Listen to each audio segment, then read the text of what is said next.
Assalamualaikum warahmatullahi wabarakatuh. Pada video ini kita akan membahas tentang perubahan fisik dan kimia. Jangan lupa like, subscribe, dan share video ini. Apa sih perubahan fisik dan kimia itu? Sebelum membahas mengenai perubahan fisik dan kimia, antum harus tahu apa perbedaan antara materi dan zat. Materi adalah segala sesuatu yang menempati ruang atau memiliki volume dan mempunyai massa. Contohnya seperti kayu. Ketika antum menyentuh kayu dengan tangan antum, ini menunjukkan bahwa kayu dapat menempati ruang tertentu di alam ini. Tapi tidak semua materi dapat antum lihat dan antum sentuh. Contohnya udara. Udara merupakan materi yang berupa gas. Antum tahu apa sih perbedaan antara massa dan berat? Massa itu merupakan ukuran yang menunjukkan jumlahnya materi dan tidak dipengaruhi oleh gaya gravitasi bumi. Sedangkan berat adalah ukuran yang menyatakan besarnya gaya gravitasi bumi yang dialami oleh suatu materi. Jadi intinya kalau massa itu tidak dipengaruhi oleh gaya gravitasi bumi, sedangkan kalau berat itu dipengaruhi oleh gaya gravitasi bumi. Sekarang, apa sih zat itu?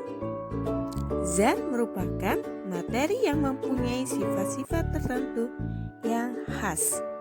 Contohnya, ada 3 macam zat, yaitu ada zat padat, zat cair, dan zat gas.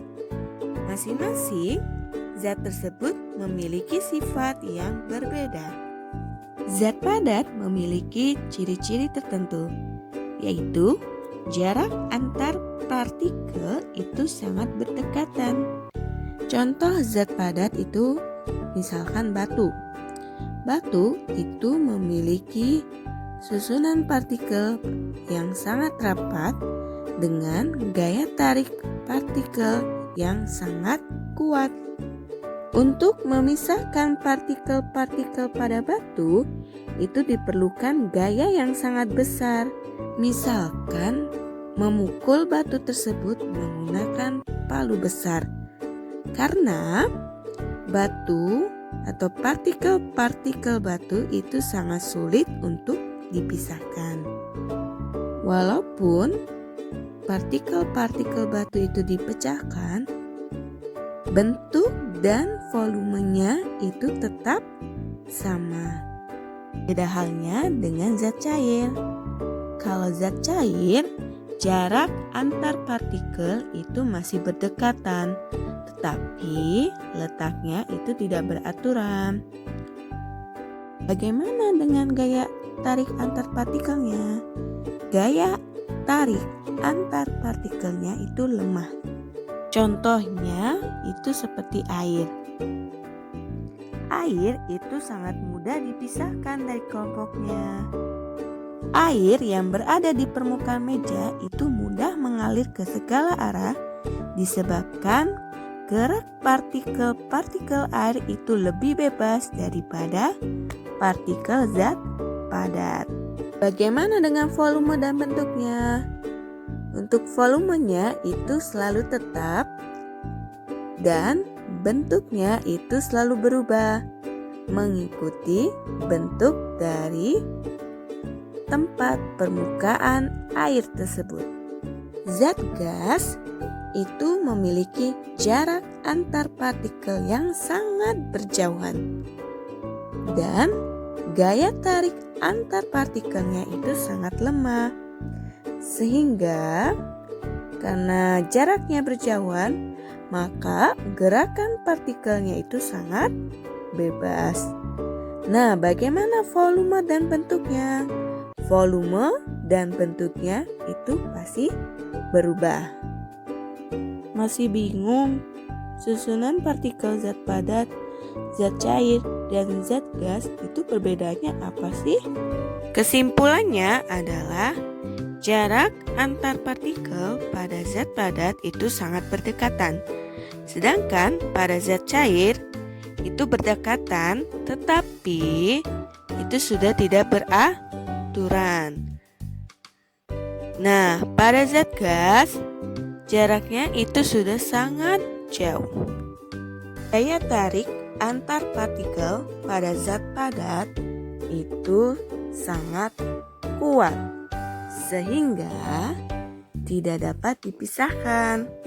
Sedangkan pada zat cair, gaya tarik antar partikelnya itu lemah, sehingga zat tersebut mudah untuk dipisahkan. Nah, pada zat gas, gaya tarik antar partikelnya itu sangat lemah, sehingga zat gas tersebut itu sangat mudah sekali untuk dipisahkan. Jika dilihat dari volume dan bentuk, zat padat itu memiliki volume dan bentuk yang tetap. Pada zat cair, volumenya itu tetap, tetapi bentuknya itu berubah mengikuti wadahnya atau tempatnya. Sedangkan pada zat gas, volume dan bentuknya itu sudah berubah. Kita lanjut ke pembahasan selanjutnya tentang perubahan fisis dan kimia. Apa itu perubahan fisis? Perubahan fisis merupakan perubahan suatu zat yang tidak menghasilkan zat jenis baru. Apa saja ciri-ciri perubahan fisis itu? Yang pertama, tidak terbentuk zat jenis baru. Yang kedua, zat yang mengalami perubahan itu dapat kembali ke bentuk semula.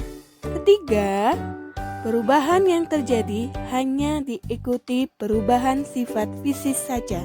Agar antum paham apa sih perubahan fisis, antum harus paham contoh-contoh perubahan fisis.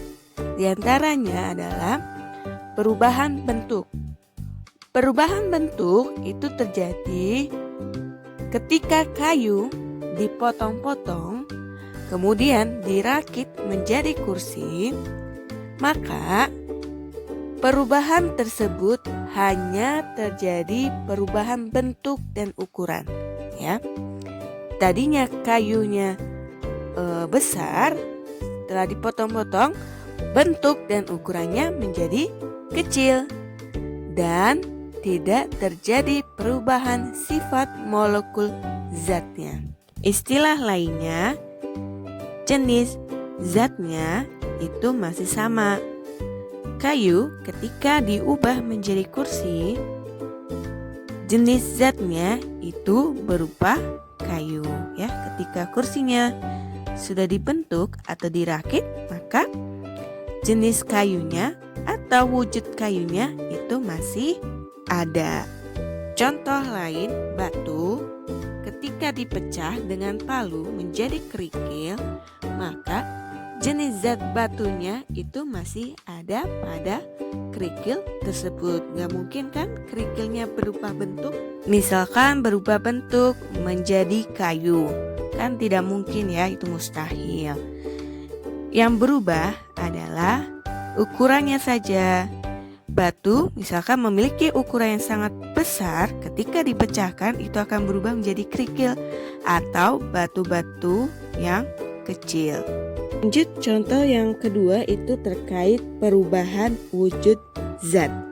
Setiap zat itu dapat berubah wujud dari satu wujud ke wujud yang lainnya. Perubahan fisis yang kedua yaitu zat yang mengalami perubahan itu dapat kembali ke bentuk semula. Contohnya pada perubahan wujud zat berikut. Perubahan zat padat menjadi zat cair itu dinamakan mencair. Contohnya es batu yang mencair ketika dipanaskan. Sehingga perubahan ini memerlukan kalor atau energi panas. Perubahan wujud zat cair menjadi zat padat itu dinamakan membeku. Contohnya, air yang dibekukan di lemari es. Perubahan wujud ini melepaskan kalor atau energi panas. Sesuai dengan sifat perubahan fisis yang kedua, yaitu zat yang mengalami perubahan itu dapat kembali ke bentuk semula. Contohnya tadi, es batu ketika dipanaskan itu akan mencair atau berubah menjadi air lagi. Nah, air itu akan berubah menjadi es batu ketika air tersebut dibekukan di lemari es. Selanjutnya, perubahan zat cair menjadi zat gas itu dinamakan menguap. Contohnya air yang direbus. Nah, perubahan ini memerlukan kalor atau energi panas. Sebaliknya, perubahan wujud zat gas menjadi zat cair itu dinamakan mengembun. Contohnya embun pada tanaman. Nah, perubahan wujud ini hanya melepaskan kalor atau energi panas. Ketika air dipanaskan, maka akan berubah menjadi gas. Nah, ketika gas tersebut melepaskan kalor atau didinginkan, dia akan berubah kembali menjadi sebuah air. Perubahan wujud dari zat padat menjadi zat gas itu dinamakan menyublim. Contohnya kapur barus. Perubahan wujud ini memerlukan kalor atau energi panas. Perubahan wujud zat gas menjadi zat padat itu dinamakan deposisi. Contohnya adalah parfum. Perubahan wujud ini melepaskan kalor atau energi panas. Dari keenam perubahan wujud zat tersebut, perubahan wujud yang memerlukan kalor adalah mencair, menguap, dan menyublim. Sedangkan perubahan wujud zat yang melepaskan kalor adalah membeku, mengembun, dan deposisi. Selanjutnya terkait perubahan kimia. Perubahan kimia itu adalah perubahan suatu zat yang menghasilkan zat jenis baru. Adapun ciri-ciri perubahan kimia, yang pertama, terbentuk zat jenis baru. Kedua, zat yang berubah itu tidak dapat kembali ke bentuk semula. Ketiga, perubahan yang terjadi diikuti oleh perubahan sifat kimia melalui reaksi kimia. Terakhir, selama terjadi perubahan, massa zat sebelum reaksi itu sama dengan massa zat sesudah reaksi. Proses perubahan kimia yang pertama, pembakaran. Contohnya adalah kertas dibakar itu akan berubah menjadi zat jenis baru, yaitu menjadi abu. Nah, antum bayangin apakah abu tersebut bisa berubah kembali menjadi kertas? Tentunya tidak. Sesuai dengan sifat perubahan kimia, yaitu zat yang sudah berubah itu tidak dapat kembali ke bentuk semula. Kedua, pembusukan.